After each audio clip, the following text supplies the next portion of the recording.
Assalamualaikum warahmatullahi wabarakatuh.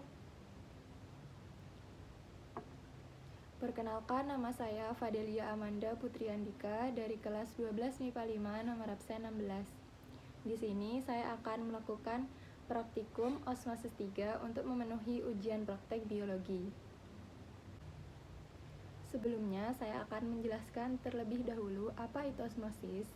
Osmosis adalah sebuah proses dari berpindahnya pelarut dari suatu larutan yang dimana memiliki daya konsentrasi yang cukup rendah ataupun suatu pelarut yang murni dengan melewati berbagai membran semi-permeabel ke dalam larutan yang memiliki daya konsentrasi yang cukup tinggi, sehingga pada akhirnya akan tercapai keseimbangan untuk laju para pelarutnya.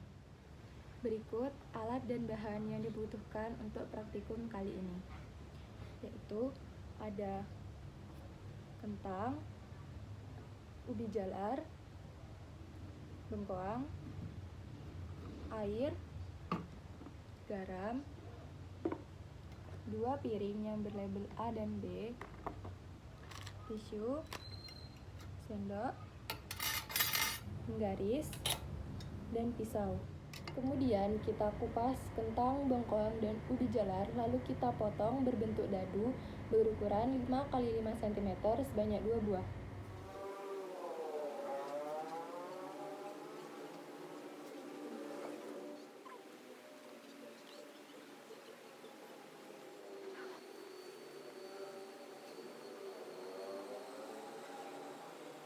Letakkan kentang, bengkoang, dan ubi jalar pada piring A dan piring B.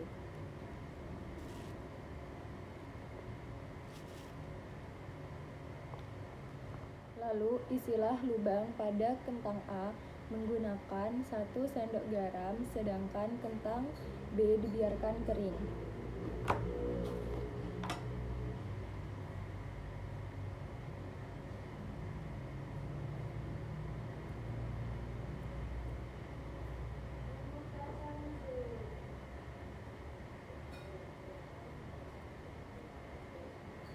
Begitupun juga pada bengkoang dan ubi jalar pada piring A diisi dengan 1 sendok garam. Sedangkan bengkoang dan ubi jalar pada piring B biarkan kering juga. Kemudian isilah air pada piring A dan piring B hingga 3/4 kentang, bengkoang, dan ubi jalar tenggelam.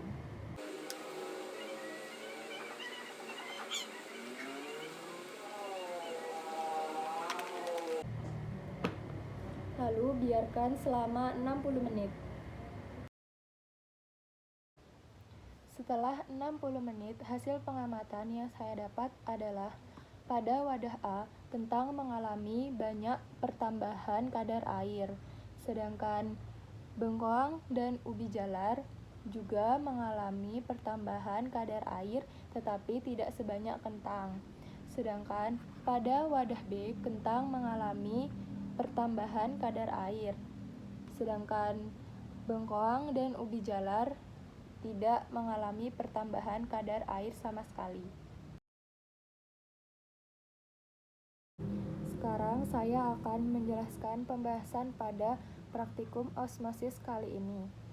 Osmosis adalah sebuah proses dari berpindahnya pelarut dari suatu larutan yang dimana memiliki daya konsentrasi yang cukup rendah ataupun suatu pelarut yang murni dengan melewati berbagai membran semi-permeabel ke dalam larutan yang memiliki daya konsentrasi yang cukup tinggi sehingga pada akhirnya akan tercapai keseimbangan untuk laju para pelarutnya.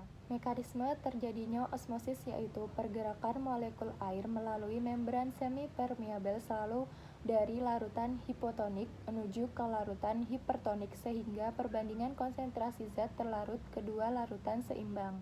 Di sini garam berperan penting dalam membantu proses terjadinya osmosis. Hal ini dikarenakan larutan garam memiliki konsentrasi terhadap kecepatan transfer massa Semakin tinggi konsentrasi garam, maka perpindahan pelarut juga semakin besar. Alasan mengapa menggunakan kentang, bengkoang, dan ubi jalar adalah sebagai perbandingan atas hasil yang didapat karena kentang, bengkoang, dan ubi jalar memiliki kadar air yang berbeda-beda. Perlu diketahui, kadar air pada bahan juga berpengaruh dalam terjadinya osmosis. Apa fungsi dibuatnya lubang pada kentang, bengkoang, dan ubi jalar adalah sebagai tempat meningkatkan tekanan pada bagian dengan konsentrasi pekat melebihi bagian dengan konsentrasi yang lebih cair agar pelarut dapat berpindah atau terserap ke dalam bahan. Penambahan kadar air pada kentang, bengkoang, dan ubi jalar pada wadah A telah membuktikan terjadinya proses osmosis. Jelaskan perbedaan difusi dan osmosis. Perlu diketahui, difusi dan osmosis itu berbeda.